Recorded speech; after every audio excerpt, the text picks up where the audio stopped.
En revanche, Michel-Édouard Leclerc, qui nous annonce l'information la plus importante de la matinée. Je suis fasciné de voir la déconnexion des élites parisiennes qui ne comprennent pas à quel point le prix de l'essence aujourd'hui, du carburant, mais ça ne sera pas que l'essence. En mai, ça va être le prix du gaz. Cette explosion des prix est une contrainte XXL pour les Français. Et ce matin, la déclaration de Michel-Édouard Leclerc est la déclaration la plus importante. On ne reviendra pas au prix d'avant-guerre. Michel-Édouard Leclerc qui estime quand même que dans 3-4 jours, on pourrait s'attendre à une baisse. Moi, je pense que ça va baisser un tout petit peu aujourd'hui, mais ça va bien mettre 3 à 5 jours au prix du pétrole constant, 3 à 5 jours pour arriver dans les cuves. Parce que les cuves, elles sont pleines là.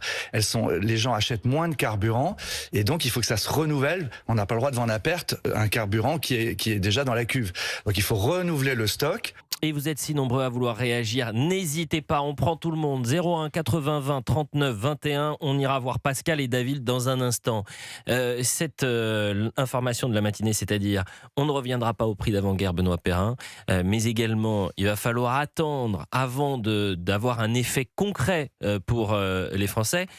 Qui aujourd'hui se fait finalement de l'argent sur le dos des contribuables, des Français qui sont en souffrance?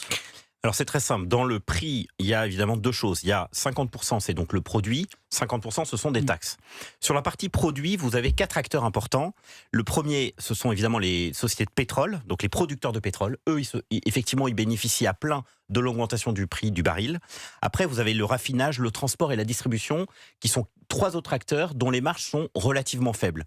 Et je pense notamment aux distributeurs qui dépendent de chaînes de supermarchés, qui ont en fait très très peu de marge. Parfois, elles vendent à prix coûtant parce que les stations-service sont en quelque sorte des aimants à clients. C'est une espèce de produit d'appel pour que les gens viennent en fait dans leur supermarché. Donc en fait, ceux qui font un peu de marge en termes de distributeurs, ce sont les stations indépendantes, typiquement à la campagne, qui vivent par définition que de ça, et elles essaient de se faire une petite marge, mais encore une fois, la grosse marge, ce sont les producteurs de pétrole. Donc là, on est 50%, vous avez parlé des 50% concernant le produit, sur le prix d'un litre d'essence. Il y a 50%, c'est le produit.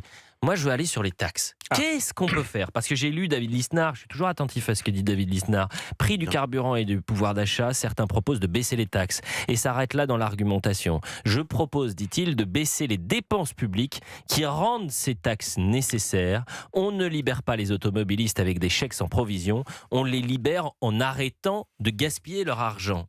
Donc les taxes, qu'est-ce qu'on peut faire là? La dépense publique, qu'est-ce que ça veut dire?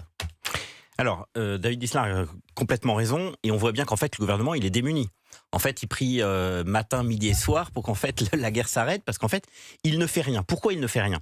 Il ne fait rien parce qu'effectivement, les recettes liées au carburant sont importantes. C'est à peu près 45 milliards par an, ce qui est considérable. Et en fait, effectivement, puisqu'il ne veut pas baisser la dépense publique, eh bien, il ne veut pas se priver de recettes. Et pourtant, les recettes sont importantes parce que vous avez 3 niveaux de taxes, il faut toujours le rappeler.